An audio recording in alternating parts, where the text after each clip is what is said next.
नमो नारायण सज्जनों। जीवन में कौन ऐसा व्यक्ति है जो पाप नहीं करता? वो कौन ऐसे सिद्धांत हैं जिससे व्यक्ति पाप की ओर नहीं मुड़ता? अन्यथा आज इस दुनिया में अधिकांशतः लोग एक दूसरे दृष्टिकोण से, चाहे वो पाप की ओर अग्रसर हों, किसी भी ओर अग्रसर हों, और अपना अपना मत रख करके उस ओर बढ़ जाते हैं।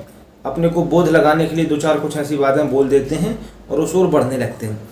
इस विषय पर चर्चा है। चैनल पर नया है तो चैनल को सब्सक्राइब कर लें और इस वीडियो को अधिक से अधिक शेयर करें। प्रयास करें कि रोक करके वीडियो पूरा देखें। आइए इस विषय में चर्चा करते हैं।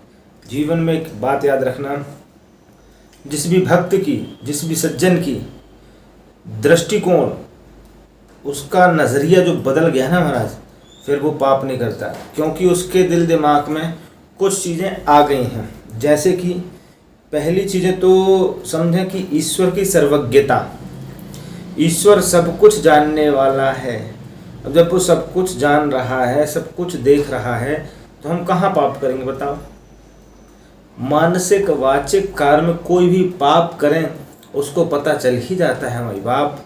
किसी का बुरा सोचें उसको पता चल जाएगा, किसी का बुरा करें तो उसको पता चल जाएगा। जो जान गया कि ईश्वर सर्वज्ञ है, वो सब कुछ जान रहा है, तो फिर वो पाप से बचता है। कि हम जितना ज़्यादा हो सके उतना ज़्यादा पाप करने से बचें। इसकी हानि है, इसके नुकसान हैं। दूसरा, ईश्वर हम पे कृपा करता है। ईश्वर बड़ा दयालु है भैया। हाँ, हम जितने आज पाप कर रहे ना, मानसिक हो, वाचिक हो, कार्मिक हो, सबसे ज़्यादा मन के पाप है, ठीक है ना। यदि उस पाप की सज़ा देने में आ जाए ना, तो ये एक जन्म का ऐसे करोड़ों जन्म कम पड़ेंगे। इतनी खतरनाक यातनाएं हैं, पर वो इतना दयालु है। तुम करुणा के सागर, राघवेंद्र सरकार ना करुणा के सागर हैं। इतने दयालु हैं कि जब हम एक बार नाम जप लेते हैं ना, तो हमारा बैलेंस पाप का वैसे थोड़ा सा कम हो जाता है।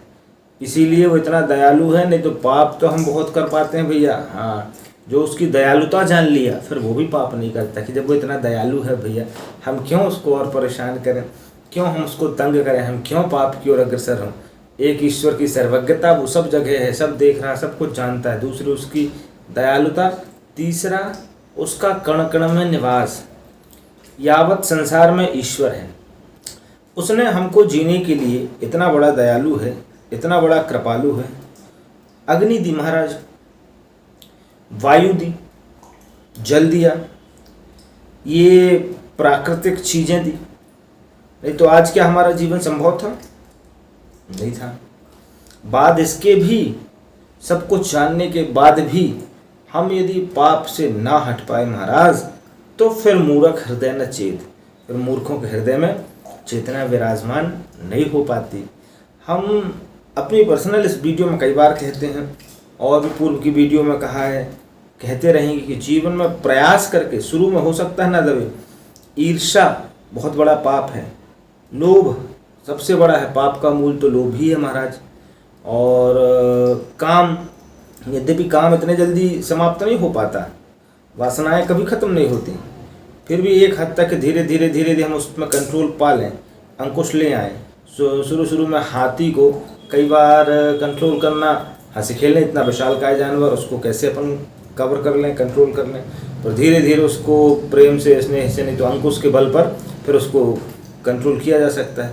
तो अपने कामनाओं को, जो इतनी बड़े हाथी के समान है, उस पर यदि समय रहते अंकुश नहीं लगाएंगे तो फिर उस पर हम कंट्रोल नहीं पा सकते। फिर वो कहाँ किसका कितना नुकसान कर रहा है, हमारा किसका कितना नुकसान कर रहा है, इसका आप खुद अंदाज़ा नहीं लगा सकते।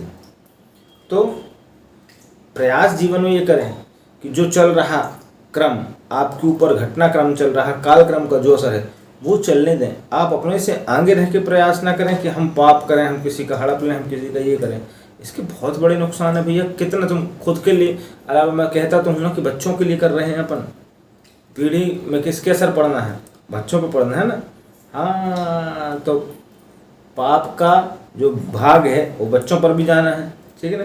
पिता के कर्म पूत को जाए।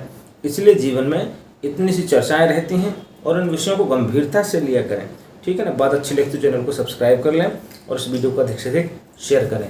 नमो नारायण।